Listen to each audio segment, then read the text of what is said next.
whole point is we've tried to make everything the same, and that we're all men and women. We are the same. We do that. We are not. We are not interchangeable. And if they'd have a good time, there'd be date number 2. And usually on date number 2, he'd ask, when do you see yourself getting married? And girl, this is what women in their mid-20s, girl after girl after girl would say, I'm not getting married till I'm like 35. I have things to do. I have a career. I want to travel. I want to have fun. You're tuned in to Kaz TV. Let me ask you all this question. Do you think that there is a statistical difference in our society and our culture of men being ready to be married versus women being ready to be married? Or do you think it's even, like half of women aren't ready and half of men aren't ready? Or do you think who do you think has more adjusting to do in a marriage? Yeah. And this is I want to know everyone's opinion. Yeah. From a single man looking at just this generation in general, I would say men. Right? I would say men are not ready. I don't think a lot of men, especially my age and younger, have been taught the lessons, the disciplines, the sexual disciplines, the ability to be emotionally intelligent, to communicate right, to lead properly, to cultivate, to have their relationship foundation on God. I feel like a lot of men have not necessarily been taught or done the work to be ready for marriage at a relatively early age, right? Because if I'm being honest, I think I see more women, and this is just from my circle, right, from my perspective, that are a little bit more, obviously nobody's ready, but as ready as you can be for marriage than men are, right? That's just from what I see. I don't know. What you think, C-Love? Yeah, I'm going to say that's a good question, but I think it's about 50-50, honestly. And I blame it on the culture. It's very fast-paced. People Let's are do busy. this then. Let's do this. Let's say within the church culture, would you say there's more men or women ready? The church culture, probably men. Okay. I'd say Why do probably you say men. that? Why do you say that? Because I feel like the church kind of caters to women, and it kind of gives them that whole Disney fantasy thing of Mr. Perfect and finding the right one. And I just believe that men in the church culture are ready, from what I see, because they're not looking, their expectations are in more lined up in reality, from what I believe. What you mean by that when you say lined up in reality? I would say they're actually looking for somebody to build with. They're not looking for Mrs. Perfect. And I believe on the other side that women are looking for Mr. Perfect. You're saying in the church? In the church, really? In the church. They're looking for Jesus.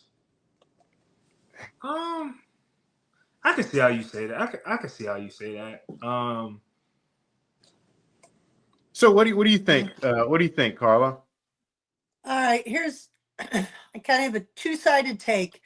Okay. You just got to realize that naturally, in the order of the natural law, women do mature quicker than men. So most 23, 24-year-old women, if they're not, let's say they're raised in the church by a functional family, because I think that's the huge thing. So when a woman is not raised with a dad in the house, all bets are off. Okay. I've seen this with my children's friends so many times. By the way, my oldest son is going to be 33. Okay. So I got a younger 30s son who just got married about 4 years ago. And then I got a 31-year-old son who's single. And then a 26-year-old daughter who's in a serious relationship. Her first serious relationship, she just dated a little bit here and there. And now that was 25, she's got a guy who's about the same age, and they're very serious, and it's lovely. But the women generally, if they're raised properly, they mature a little quicker. So they're going to be ready a little quicker than the guys. The guys are going to take a little time to waffle and do kind of some things. But I will tell you that my son, who's now going to be 33, when he was 25, he said, I'm ready to date for marriage. I want to be married by the time I'm 30. And he, like his mother, is the chattiest guy on the face of the earth. He'll talk to anyone. He would get dates while pumping gas at a gas station. He'd start talking to the girl on the other side of the pump and get a date. And they'd go out, and if they'd have a good time, there'd be date number 2. And usually on date number 2, he'd ask, when do you see yourself getting married? And girl, this is what women in their mid 20s, girl after girl after girl would say, I'm not getting married till I'm like 35. I have things to do. I have a career. I want to travel. I want to have fun. Here was a guy who's like, hey, I don't want to get married tomorrow, but I'd like to be on the path to getting married by the time I'm 30, which is not an unrealistic expectation. And he couldn't find a girl who was interested in doing that in the normal course of events. Even in the church. Even in the church, even the ones he did. He had a couple serious relationships, some girls who said they would be willing to get married in the next couple of years. And again, he had a couple that just didn't work out well, even though they were interested. But he then went to online religious dating, Catholic Match specifically, to find a woman who is on that same trajectory. Let's date for marriage. And again, it took a couple, but that's where he found his wife. She was number 3 of a family of 9 children. He's the oldest of my 11, so they kind of bonded over that to start with. But he was very specific about what he wanted. Dating just for the hay of it, I think, is a horrible idea, mostly for women. But the problem it is for men seems to me, counselor, to be the problem you're experiencing to some extent. Because if we don't know what we're aiming for, how can we hit it? Right. We have to know what we're aiming for. To know what it is, we have to know when we want it, and we got to know how to go about getting it. Right. Just dating willy-nilly, blah, blah, blah, especially in the modern era, only gets you pain, suffering, and makes you less of a candidate for the next person. I mean, I'm not saying you're out of the running. I know a lot of lovely girls in their 20s who had one serious long relationship. Say it started while they were in college. Thought it was going to go somewhere after college, and it didn't. So they've spent 5 years with a guy, and it didn't work out for whatever reason. That's still a woman you can usually pair bond. Okay. It's this, I'm going to hang out with the party boys while I'm waiting for the wrong one. That's what you got to avoid. If you had a woman who is interested in devoting to one man, that you guys can work with, right? I mean, to some extent, you want someone you can customize to yourself, to what's important to you. That's true. That's true. I will say this to a lot of people, that sounds bad. It sounds chauvinistic or sexist or whatever. But it does to, I would say, modern ears. It does.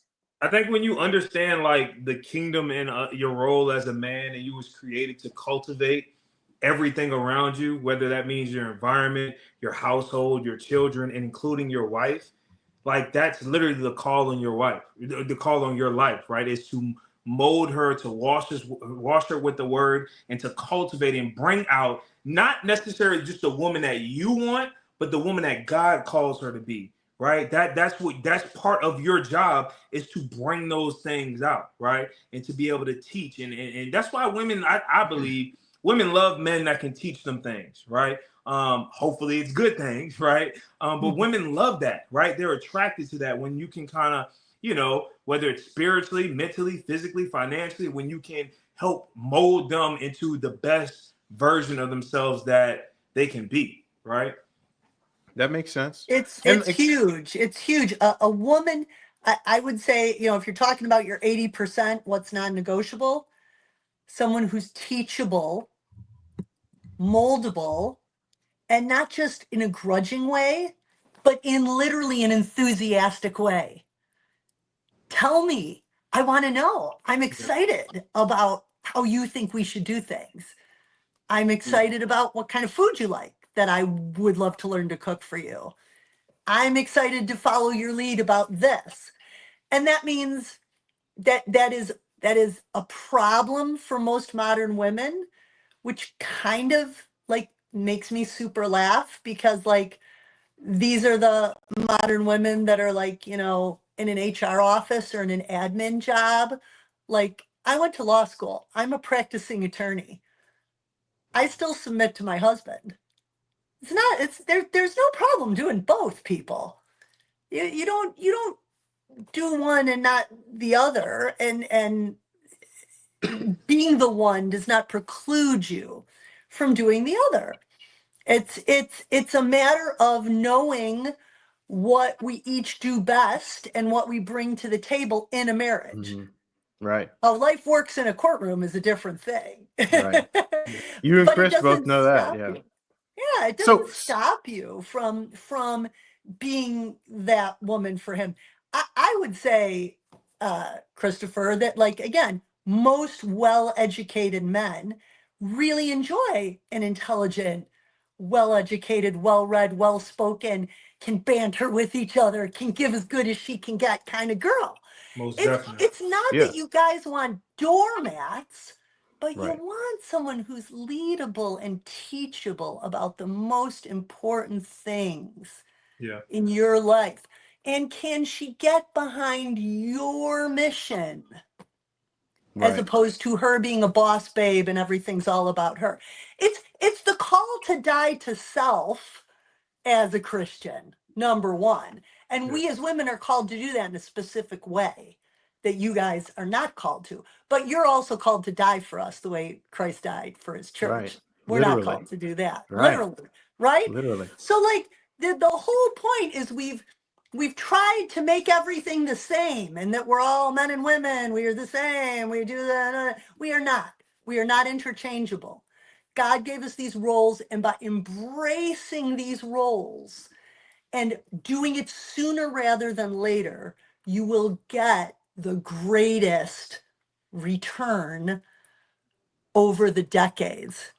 Let me tell you, I mean, I think you guys are all in your 30s here. And like, man, my husband and I were talking about like, the aches and the pains, and you want to do this, but you're too tired, and you're like, oh, I had so much energy when I was 35, and like, oh, I'm not that. We have a number of children over a number of years, so like our older children saw us in like go-getter mode. Yeah. Right now we're at a different, and we were in go-getter mode and had no money. Well, now we have some money. Yeah. But we're tired. Okay. So my younger children are kind of like, oh, you guys don't do that much anymore. Like, dude, we put in the time. We did. But like we don't have forever. We have to have some urgency Right. to make these decisions that are going to pay dividends. Because let me tell you, there's a long time of life between age 50 and like people are living now till they're 90. You're going to have a lot more years in your elder years than you had 18 to 50, right? That like Right. it's shorter. So like So we can't lie to people about that anymore, that they have all the time in the world, because you don't. so I would say, based on everything you guys said, my experience plus some of what you all said, I would say within the church, and when I say church, I'm just saying Christian, Protestants as well, right? I would say you see more prepared men, because I think most children, I think statistically, come from single parent homes or broken homes, divorced homes. And so, Carla, like your son, he came from a solid home, but I don't know the women that he met in church. Maybe they did, maybe they didn't, that we're saying they want to have fun and stuff like that first before they get married. I would say that even a man that comes from a broken home in church, he's still at least going to get messages of this is how you should treat a woman. You should be willing to die for her. He's at least going to hear that. I don't think that a single mother or broken home woman that goes into church many times is going to hear her role laid out for her, unless there's some intentional women like yourself and some others that I've come across on social media to really pour into their life, because many times pastors are not going to do that. And most Christian, I don't know necessarily know about specifically the Catholic denomination, but I know Protestant denominations, majority of churchgoers are women. So it's the women bringing the family to church. And I think a lot of them are afraid to talk about some of those things, which leads to the next video that I want to get your guys' perspective on real quick. I got a little pushback on that too, Zach. Okay, go ahead. Let's push back before we share this video. I see what you're saying, that, okay, you may have that experience or you may get those messages, I guess, aimed towards men of, okay, this is what it looks like. This is what you need to be. Right. But I think there's a big difference, a huge difference in getting a message in a sermon on maybe a couple times a year versus actually being discipled to learn these lessons, to be able to apply these things in my life, right? I agree. I think there that is, right? I mean, you can go on YouTube and just find things that talk about your man and what your role is in X, Y, and Z. But just because you hear that, if you're not actively being discipled by a man that has done that and that's doing that, right, in a loving marriage, right, then it don't mean nothing, right? I agree. Like saying, hey, Zach, we can go and we can find, Footwork King and look at some drills. Right. Look at some drills. But if he's not teaching you, it don't mean nothing. I get it. But here's the difference, Chris. This is what I'm saying. I'm saying, imagine guys have access to Footwork King. Guys have access to sermons. Guys even have access to these things. A lot of these women don't have access to it. And I put the blame on the pastors. I don't put the blame on them. I put the blame on the pastors and the people that are not speaking into their life. And it's even for us, for me and my wife. Carla is a great mentor to my wife. They get along, they have a great time. But I had to find her on the internet and across the country. That's what I'm saying. I'm not saying that guys are taking these messages and just running with them. I'm just saying that the fact that they don't even have access to these solid mentors, even the ones you may think are solid sometimes, have these crazy beliefs. And I'm kind of like, what's going on? Which will lead to this video right here. I'll play it real fast. And I know, Carla, you've got a whole family a whole village to look after. So I'll make this quick and we'll get your thoughts.